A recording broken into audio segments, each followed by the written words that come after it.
It was a morning when autumn sunlight poured into Emily Carter's kitchen in the suburbs of Boston, in the Maplewood district. Emily hurriedly took a sip of coffee and glanced at her watch.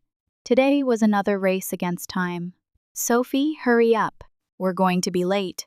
"I'm ready, Mom," Sophie said, running down the stairs with a small backpack on her shoulder. The 10-year-old girl's eyes were a clear blue, inherited from her mother. Intelligence shone behind her round-framed glasses, and her bangs were a bit too long because her mother had been too busy to take her to the hair salon. "Who's picking me up today?" Sophie asked while drizzling honey on her breakfast pancakes. "I'm sorry, honey. I have a final presentation for a big project today. Grandma will pick you up from school." Sophie's fork paused slightly on her plate. It was just for a moment, but Emily's sharp maternal instinct sensed something. "What's wrong?" "Don't you want to go to Grandma's house?" Sophie quickly shook her head. "No, it's fine." Emily noticed that her daughter's eyes were avoiding her own, but there was no time to think about it this morning. She picked up a stack of papers from the kitchen counter and stuffed them into her briefcase. "Then I'll pick you up tomorrow morning. Say hello to Grandma and Aunt Clara for me." Emily kissed Sophie on the cheek and hurried to the door. Looking back, Sophie was standing by the kitchen window watching her. There seemed to be something she wanted to say, but Emily had no time. She made a mental note to talk to her later. While driving, Emily thought about her life as a single mother. She was constantly walking a tightrope since divorcing her ex-husband, Michael, 3 years ago. She had been raising Sophie alone while working hard to establish her position at an interior design company. Michael had moved to Chicago and only came to see his daughter occasionally on weekends. Fortunately, her mother, Margaret, and sister, Clara, lived in the same town and helped take care of Sophie. As Emily waited at a stoplight, she reflected on Sophie's recent behavior. Her once lively and cheerful daughter sometimes became quiet after returning from her grandmother's house. At first, she thought it was just fatigue, but it had been happening more frequently. When she arrived at the office, Emily switched to work mode. Her design company was small but well regarded, handling many renovation projects in upscale residential areas.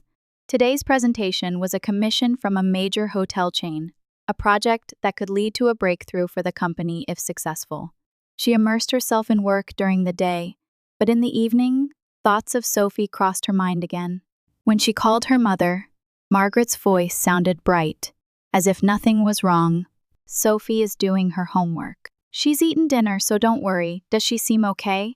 "Anything different?" A slight tension ran through Margaret's voice. "Nothing at all. She's just become a bit rebellious lately." "It's part of growing up," Emily frowned. "Rebellious?" Sophie was, if anything, too quiet, both at school and at home. That night, with a glass of wine in hand, Emily gazed out the living room window. Tomorrow morning, she would have a serious talk with Sophie. If there was a problem, she couldn't ignore it. However, something she had never imagined happened that night. After midnight, she was awakened by a scream. Emily jumped up and rushed to her daughter's room, where Sophie was curled up on the bed, trembling. "Did you have a nightmare?" Emily embraced her daughter. Sophie remained silent for a while, crying in her mother's arms, but eventually said in a small voice, "Mom, please, I don't want to go to Grandma's house anymore." A cold feeling spread through Emily's chest. "Why? What happened?" Sophie shook her head. "I can't say. They'll be angry." "Who will be angry? Grandma and Aunt Clara?" Emily cradled her daughter's face in her hands and looked into her eyes. "Sophie, what did they do to you?" But Sophie wouldn't say anything more. Emily, suppressing a mixture of anger and anxiety, stayed by her daughter's side until she fell asleep again. The next morning, Emily called her office, saying she had an urgent family matter. Then she called her mother. "Oh, Emily, what is it?" Margaret's voice was as calm and gentle as usual. "Mom, Sophie woke up from a nightmare last night. She says she doesn't want to go to your house." "Did something happen?" After a silence, Margaret sighed. "Children need strict discipline." "Emily, you're too lenient." "Discipline? What kind of discipline? Just normal things, the same as when you were a child. Don't you remember? Emily tried to recall her own childhood. Her mother had certainly been strict, but she didn't remember being abused, at least. That's what she thought. After hanging up, Emily also contacted her sister Clara, but her sister's response was similar. You're too lenient. My children are properly disciplined. Clara's voice was cold. I understand you're busy as a career woman, but child rearing can't be compromised. Emily hung up and looked at Sophie, who was standing by the window. Emily began adjusting her work schedule. She postponed several meetings this week and sent apologetic emails with polite explanations to clients. Her work priorities, which she normally never compromised, were now focused entirely on her daughter's safety. James, do you have a minute? Emily called her assistant. He appeared in her office immediately, holding a café latte. Can you reschedule the presentation for Rachel Evans by 2 days? I have a family emergency. Of course. James looked surprised. It was the first time Emily had canceled work for personal reasons. Is everything all right? Emily hesitated for a moment. I'm a bit worried about Sophie, she said, not elaborating further.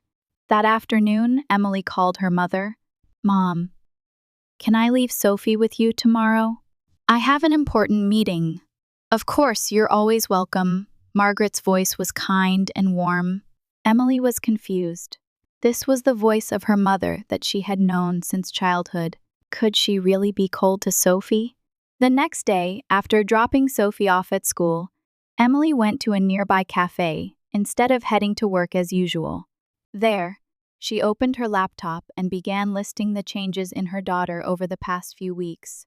Silence after returning from her grandmother's house, increasing nightmares, decreased appetite, declining school performance. Looking at the list, Emily felt a tightness in her chest.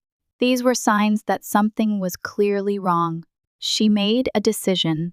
Today, she would go 2 hours earlier than the pickup time she had told her mother, without warning. At 3:00 p.m., Emily drove past her mother's large white house without stopping, turned the corner, and parked on the street. From there, she walked to the backyard. It was a shortcut she had often used as a child. The trees in the backyard concealed her presence. As Emily approached the garden, she heard voices through an open window. It was her mother and Clara talking. This child has no discipline. Her mother's voice was audible. Emily is too lenient. Truly, came Clara's agreeing voice. Your children are raised much better, Clara, always well behaved. Emily frowned. Had her mother always praised her sister's parenting to others while criticizing Emily at home? She moved closer to the window to hear more. Emily is too busy to even think about Sophie, Clara's voice echoed coldly. I wonder what would become of that child without us. Emily felt anger but tried to stay calm. She needed to assess the situation objectively. As she stood in the shade of the garden trees, considering what to do, she heard a faint crying sound. It was Sophie's voice. Emily's maternal instinct awakened. She silently headed for the back door of the house, checking if the key was still hidden in the place she used as a child. Her mother had kept a spare key in the same spot for decades. She retrieved the key from under a stone and slowly opened the door. The hallway was quiet. Emily moved noiselessly across the carpet and peeked into the living room. There, Clara's 2 children were watching TV and eating snacks, but Sophie was nowhere to be seen. The crying sound came from another room, the study. Emily gently opened the door and saw an unbelievable sight. Sophie was seated in a chair in the corner of the room, with no food or drink, facing papers that looked like homework. Her small shoulders were trembling. Sophie, Emily called softly. The girl turned around in surprise, and seeing her mother, her eyes widened. Mom! She looked like she wanted to jump up but remained seated in the chair as if afraid of something. Are you okay? What happened? Emily approached her daughter.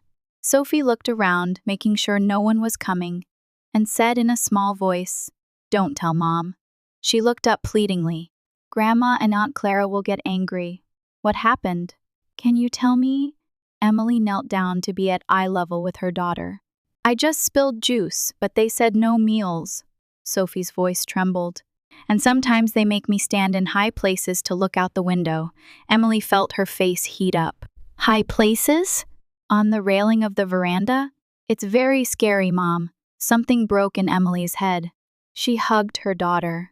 But at that moment, footsteps were heard from the hallway. Sophie, have you finished your homework? It was her mother's voice. Then Clara's voice was also heard. Your timeout isn't over yet. Emily slowly stood up and turned toward the door. Her mother and Clara were standing there, clearly surprised to see her. Emily, you're already here? Her mother said in a confused voice. Yes, I came early, Emily answered coolly. Is there something you want to explain? Of course, we were just disciplining her, Clara quickly said. You're too lenient. Discipline. Emily's voice was low and dangerously resonant. Not giving meals is abuse. You're exaggerating, her mother shrugged. Our generation was much stricter. At that moment, Clara muttered something. If we could prove that Emily failed at parenting. Emily's intuition sharpened. What did these words mean? Were her mother and sister trying to separate her from her daughter? Emily understood the situation in an instant. This wasn't just strict discipline, it was something more malicious. Maintaining outward calm, she took Sophie's hand. I'm taking Sophie home today, and tomorrow and the day after that. I will never leave her here again. Emily, calm down, her mother said in a stern tone. Don't believe what she says. Children sometimes lie. Emily drew Sophie closer. Don't call my daughter a liar.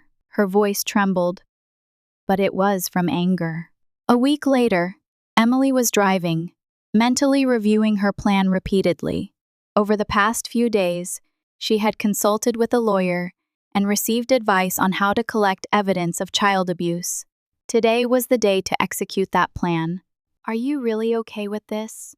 She asked Sophie, who sat in the passenger seat, checking that the small voice recorder attached to her small body and the hidden camera in her backpack were working properly. Yes, Sophie's response was tinged with anxiety, but I'm scared. You're a brave girl, Emily said gently. If anything happens, I'll come help you right away. I'll be nearby. The plan was simple. Take Sophie to her mother's house as scheduled, say Emily would pick her up in a few hours and leave. But in reality, she would park nearby and wait. Then return to the house 1 hour earlier than planned to check the situation. Emily stopped the car in front of her mother's house and took a deep breath. Ready? Sophie nodded slightly. They approached the front door and rang the doorbell. Margaret opened the door and greeted them with her usual warm smile. Oh, Emily, how are you? You, Sophie? She stroked Sophie's head. The gesture seemed affectionate, but Emily felt Sophie's body tense slightly. I'll pick her up at 4, Emily said. I have a lot of work today. Of course, don't worry. We'll take care of her, Margaret smiled. Clara is here with her children too. Emily gave her daughter one last hug, silently promising, I'll be back soon. She got in her car and pretended to drive away, but stopped around the corner and checked her watch. In 3 hours, she would return on foot to observe her mother's house. Those 3 hours felt like an eternity. Emily tried to work in a cafe but couldn't concentrate. When the clock struck 3, she got up and headed for her mother's house. As she approached the house, she noticed the wind was getting stronger, a harbinger of an autumn storm. Emily sneaked into the backyard and observed the house. Suddenly, her eyes were drawn to the second-floor veranda, and her blood froze. There was Sophie, standing on the veranda railing, buffeted by the wind, trying to maintain her balance about 7 meters above the ground. One misstep could result in a fall. Emily's heart pounded fiercely. She trembled with fear and anger, but desperately tried to maintain her rationality. She quickly crossed the garden, looking for her mother and Clara. The two were in the garden below. Margaret was tending to the flower bed with gardening gloves still on, and Clara was relaxing in a deck chair, as if nothing was wrong. Hello, Mother, Emily said in a cold voice. Margaret turned around in surprise. Emily, you're already here? It's not 4 yet. Yes, I finished early. Emily looked up at the sky and pointed to the veranda. What is that? What are you doing? Margaret shrugged. Oh, Sophie. She smiled. Bad children need to reflect. Reflect? Emily's voice trembled. At that height? In the wind? You're exaggerating, Clara said, putting down her coffee cup. My children are napping, she added proudly, because I discipline them properly. Emily was speechless at their callousness. She immediately rushed into the house and up the stairs. The sound of the wind and Sophie's feeble crying could be heard from the veranda. Sophie, Emily opened the veranda door. Mom! Sophie turned around, her face wet with tears. I was scared. Help me. Emily carefully approached Sophie. Her heart tightened, seeing the small body being buffeted by the wind. Stay still. I'll help you now. She carefully lowered Sophie from the railing and held her tightly. The girl's body was cold and trembling. How long have you been here? About 2 hours, Sophie sobbed. When I said I needed to go to the bathroom, they said I'd have to stand longer. Emily felt her entire body grow hot with anger. She carried Sophie downstairs.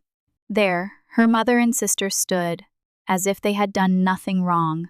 This is the last time, Emily said coldly. I will never let you see Sophie again. You're exaggerating, her mother said. Our generation was much stricter. Today's children are too spoiled, Clara sneered.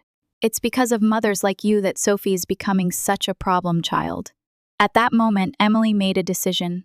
She slowly reached into her jacket pocket and took out her smartphone. Everything has been recorded, she said. Then she retrieved a small camera from Sophie's backpack. I have evidence of all the abuse so far. The blood drained from Margaret and Clara's faces. They were speechless, looking at each other. Mom, were you recording? Sophie asked in a small voice. Yes, to protect you, Emily answered gently. I won't let anyone hurt you anymore. What do you intend to do? Margaret raised her voice in agitation. We're family, Emily replied coldly. Family? You abused my daughter. This is unforgivable. You must be joking, Clara argued. Disciplining a child isn't called abuse. The law calls it that, Emily retorted. Making a child stand on a veranda railing isn't discipline, it's abuse. Hugging her daughter, Emily said, From today, you disappear from our lives and you will pay the price for what you did to Sophie. Margaret and Clara looked at each other with fear and anxiety. Both valued their social status and reputation above all else. If this came to light, their lives would crumble. Let's go, Sophie. Emily took her daughter's hand and left the house without looking back. As they got into the car, Emily strengthened her resolve. They will receive the punishment they deserve. As she started the car engine, Sophie said in a small voice, Mom, are we okay? Emily smiled at her daughter. Yes, we're fine. We'll be together from now on. I'll protect you. In the waiting room of Boston Children's Hospital, a place she had frequented since childhood, Emily sat quietly with coffee in hand. In the adjacent examination room, Dr. Lauren Schmidt, a child psychology specialist, was talking with Sophie. This was their third interview in the past 2 weeks. The day after the first interview, Emily met with lawyer Jeremy Foster and handed over the hidden camera footage and recordings. Foster examined the evidence, narrowed his eyes, and said with a stern expression, This is clear child abuse. You have strong grounds for legal action. Things moved quickly after that, reporting to Child Protective Services, the initiation of a formal investigation, and further court filings. Emily sometimes felt she was losing touch with reality, as her life moved in a direction she had never imagined. Suing her mother and sister was something the previous Emily could never have conceived. The examination room door opened, and Sophie and Dr. Schmidt came out. Sophie's expression was much calmer than it had been 2 weeks ago. Mom! The girl ran over and hugged Emily. How was it? Emily asked, stroking her daughter's hair. Today, I talked about scary dreams, Sophie answered softly. But doctor, Schmidt said that they're memories from the past and won't happen anymore. Emily sent a grateful look to Dr. Schmidt. The doctor returned a gentle smile and invited them into her office. Sophie's condition is gradually improving, the doctor explained as she took her seat. However, the effects of such psychological abuse can be long-lasting, so ongoing support is necessary. The doctor took a file from her desk. I will submit this evaluation report to the court and Child Protective Services. It is a detailed record of the abuse Sophie suffered and includes my professional opinion regarding her future protection. Emily looked through the report. It contained phrases like long-term psychological abuse, endangered physical safety, and serious emotional trauma. Seeing the reality in writing made her heart ache. On the way home, Emily's cell phone rang. It was from CPS investigator Janet Reed. Emily, I finished interviewing Clara's children. Janet's voice resonated on the other end of the phone. To be honest, the situation is more complex than imagined. What do you mean? Clara's children have also been raised in fear. On the surface, they appeared to be perfectly disciplined children, but when talking to them individually, we found they had been subjected to similar punishments. Emily pulled the car over to the side of the road and took a deep breath. Oh no! And there's one more important piece of information, Janet continued. You were looking into your mother's asset management, right? Yes, as advised by my lawyer, Emily answered. Her mother was aging and needed support with some financial decisions. Why? As part of the CPS investigation, we found several emails exchanged between your mother and Clara. It seems your mother was planning to distribute most of her pension to Clara and Janet hesitated for a moment. It appears she intended to leave nothing for you and Sophie. Emily was silent. This wasn't just mean-spirited discipline. It was a calculated exclusion, a conspiracy to cut her and her daughter off from the family. The next day, Emily met with Foster again and shared the new information. He frowned and said, "This changes the situation. It strengthens the grounds for applying for guardianship of your mother's assets." He looked at Emily. Actually, your mother was recently diagnosed with mild cognitive impairment by a doctor. Emily was surprised. She didn't even know her mother had been to see a doctor. Considering this situation, the court is likely to grant you asset management rights, Foster continued. At the same time, we will proceed with the child abuse charges. The next few weeks passed in a whirlwind of legal procedures and paperwork. Emily continued to work, take care of Sophie, and fight the legal battle. All contact from her mother and Clara was directed through her lawyer. 6 months later, the final trial was held. Margaret and Clara were found guilty of child abuse charges. The judge sentenced them to probation, community service, and mandatory counseling. Most importantly, a restraining order was issued against them regarding Sophie and one of the underage nephews. At the same time, Emily formally gained guardianship of her mother's assets. She had the authority to sell her mother's large house and decided to use the funds to establish an education trust fund for Sophie. Margaret had to move to a small apartment. The reputation of Margaret and Clara, once respected in the community as exemplary grandmothers and upstanding citizens, was ruined. The church community and friends turned their backs on them after learning of their actions. The most surprising reaction came from Clara's husband. Upon learning of his wife's behavior, he was shocked. Subsequently, he filed for divorce and sought custody of the children. Clara's visitation rights with her children were restricted, and she fell into financial hardship. On the day they left the courthouse, Emily held Sophie's hand and looked up at the sky. Autumn clouds were drifting by, heralding the arrival of a new season. "Mom, is this the end?"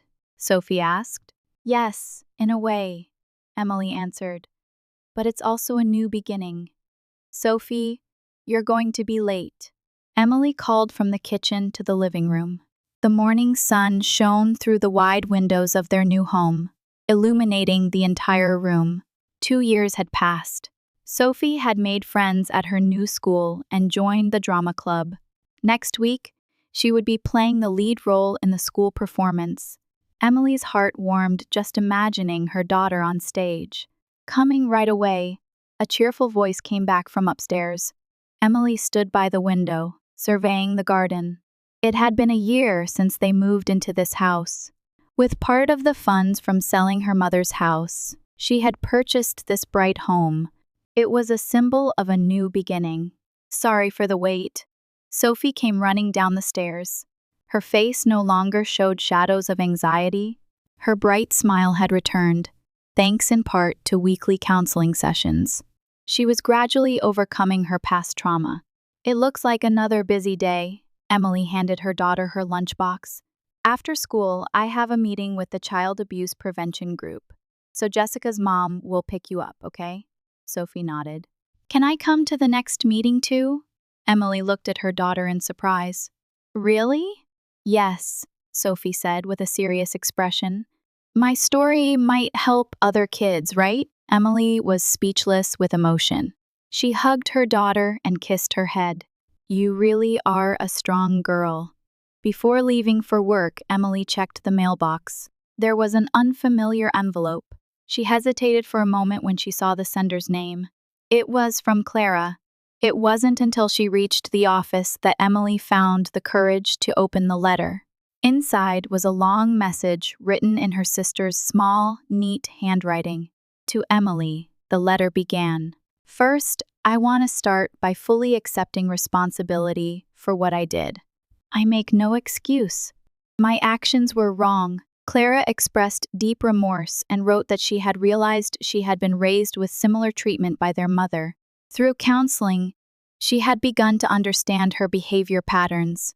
I'm sorry for hurting you. I'm sorry for hurting Sophie. Now, I can only swear that I will never do such things again. If someday you can find it in your heart to forgive me. Emily sighed and gazed out the window. Forgiveness? It wasn't easy, but she didn't want to live harboring hatred. That night, after Sophie had gone to bed, Emily sat on the terrace and looked up at the starry sky. Her relationship with her mother remained completely severed, but with Clara, perhaps someday some kind of relationship could be rebuilt. However, that would only be after prioritizing Sophie's feelings. Emily picked up her wineglass and made a small toasting gesture to new beginnings. Around her now was a chosen family that wasn't just connected by blood, parents and children with similar experiences, supportive friends, and, above all, the stronger bond that had developed between her and Sophie. Emily understood from the bottom of her heart that a true family consists of people who protect, respect, and love each other unconditionally. And now, she was surrounded by that true family.